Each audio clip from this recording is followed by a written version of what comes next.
ফলাফল দেখে কি মনে হচ্ছে, আসলে কেমন দেখছেন এখন পর্যন্ত যে ফলাফল রয়েছে সেইটির বিশ্লেষণ বা মূল্যায়ন আপনি কেমন ভাবে করবেন?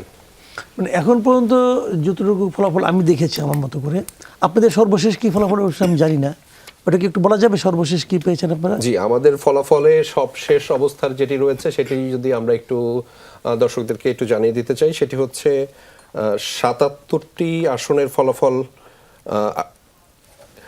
আমরা এখন পর্যন্ত ৭৮টি আসনে বিএনপি জয়লাভ করেছে এবং জামায়াত হচ্ছে ২৩ আসনে জয়লাভ করেছে এবং অন্যান্য আসনে একটি। আমাদের এই অবস্থা এখন যে এখন পর্যন্ত বিএনপি ৭৮টি আসনে জয়লাভ করেছে, জামাত ২৩ এবং স্বতন্ত্র হচ্ছে ১। জি না, এটা এই হয়তো এই ধারাটাই থাকবে আমার যেটা ধারণা। আমি নিজেও আগে একটা প্রিডিক্ট করেছিলাম যে হয়তো বিএনপি জামাত জোট যেটা আছে এটা ৭০-৮০টা পাবে আর কি, এটা আমার ধারণা ছিল।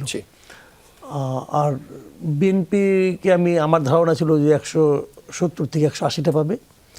আর বিদ্রোহী যারা বিদ্রোহী বিএনপি অথবা স্বতন্ত্র অথবা অন্যান্য দল বাকিগুলো পাবে হয়তো ৪০-৫০টা পাবে। তো এখন যতটুকু দেখছি যে আমার ধারণা মোটামুটি ভুলই ছিল, কারণ আমি বিদ্রোহীদের অনেকগুলো আসন দিয়েছিলাম স্বতন্ত্রকে, এটা তারা বোধহয় পাচ্ছে না, এটা আমার যেটা মনে হচ্ছে আর কি।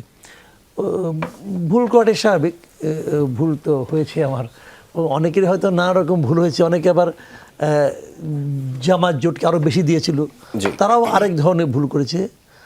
ভুলের মধ্যে এক ধরনের আনন্দও কিন্তু আছে, তাই না? তো তবে আমি এটা আগেও বলেছিলাম, এখনও বলি, জামাত প্রচুর ভোট পাবে। জামাত মানে জামাত জোট আর কি, প্রচুর ভোট পাবে।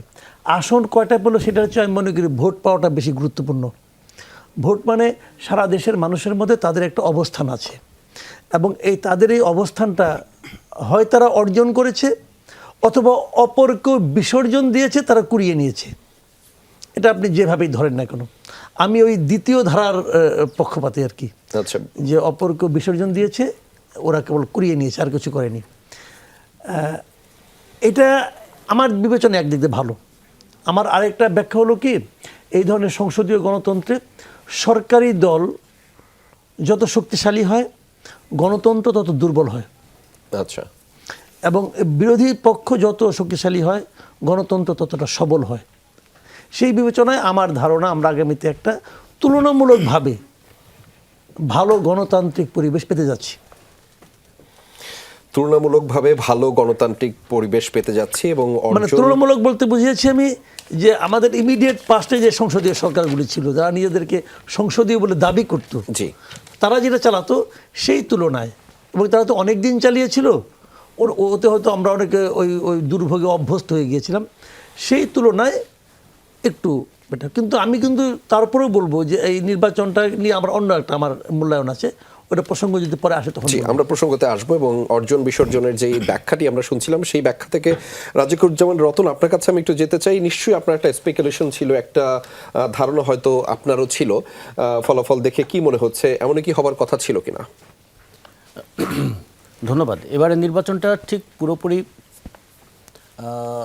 স্পেকুলেটিভ ক্যালকুলেশন বলি বা স্পেকুলেশন বলি, তার মধ্যেও একটা বড় বিষয় ছিল যে সম্ভবত আমাদের যা ধারণা তার বিপরীত ফলাফলও হতে পারে।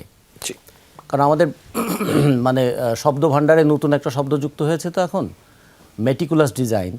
তো বলা যায় না এটা মেটিকুলাস ডিজাইনের অন্য কোনো আমরা এক্সপ্রেশন দেখব কিনা, এবং যেটা নিয়ে নানা ধরনের কথাবার্তা ছিল যে কাকে কাকে পাশ করিয়ে আনা হতে পারে, কাকে কাকে ফেল করানো হতে পারে, তারও কোনো ডিজাইন আছে কি না। তো সব চাইতে বড় সংখ্যা ছিল, দুঃখিত, সবচেয়ে বড় সংখ্যা ছিল নির্বাচনটা হবে কিনা। তফসিল ঘোষণা করার পরেও যখন একটা দেশের মানুষ প্রশ্ন করতে থাকে নির্বাচন কি হবে, তখন বুঝতে হবে যে মানুষ যে সরকারটা বিদ্যমান সরকার আছে আজকে পর্যন্ত, এখন পর্যন্ত সেই সরকারের প্রতি খুব বেশি ভরসা করেনি। তার মুখের কথাকে এবং তার দেহের ভঙ্গির মধ্যে একটা সবসময় ডিফারেন্স খুঁজে পেয়েছে, তার মনোভঙ্গি এবং তার প্রকাশভঙ্গির মধ্যেও বড় একটা ডিফারেন্স খুঁজে পেয়েছে। যে কারণে প্রথমে নির্বাচন হবে তো, তারপর হলো নির্বাচন সুষ্ঠু হবে তো, তারপরে নির্বাচনের দিনে কোনো ঝামেলা হবে কি, তারপর সবচেয়ে বড় যে জিনিসটা গত কয়েকদিন ধরে বাতাসে এবং পত্রিকায় প্রচার আমরা দেখছি, নির্বাচনে এই যে টাকার প্রবাহ, আমরা কালো টাকার এবং ধর্মের রাজনৈতিক ব্যবহার আমরা প্রশাসনিক ব্যবহার, যেটাকে আমরা সবসময় একটা শব্দে ব্যবহার করতাম যে 3M, money, muscle and manipulation. তখন মানি এবং মাসলের প্রভাবটা মোটামুটি ছিলই, কিন্তু সংঘর্ষ অত বেশি হয় নাই।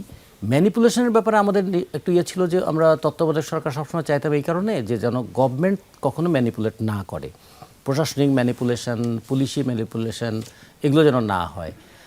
কিন্তু এবার আমরা এর মধ্যেও ছোট ছোট ঘটনা, যখন কালকে রাতে একটু একটু বেরিয়ে আসছিল যে একজন মানুষের, তিনি বলছেন তার বার্ষিক আয় 4.5 লাখ টাকা আর তার ব্যাগে করে নিয়ে যাচ্ছেন 74 লাখ টাকা। তার মানে 18.5 বছরের ইনকাম তিনি ব্যাগে করে বহন করতে পারেন। এই টাকাটা কে কোথায় কিভাবে খরচ করবেন এগুলো নিয়ে নানা কথাবার্তা কিন্তু ডালপালা মেলতে থাকলো।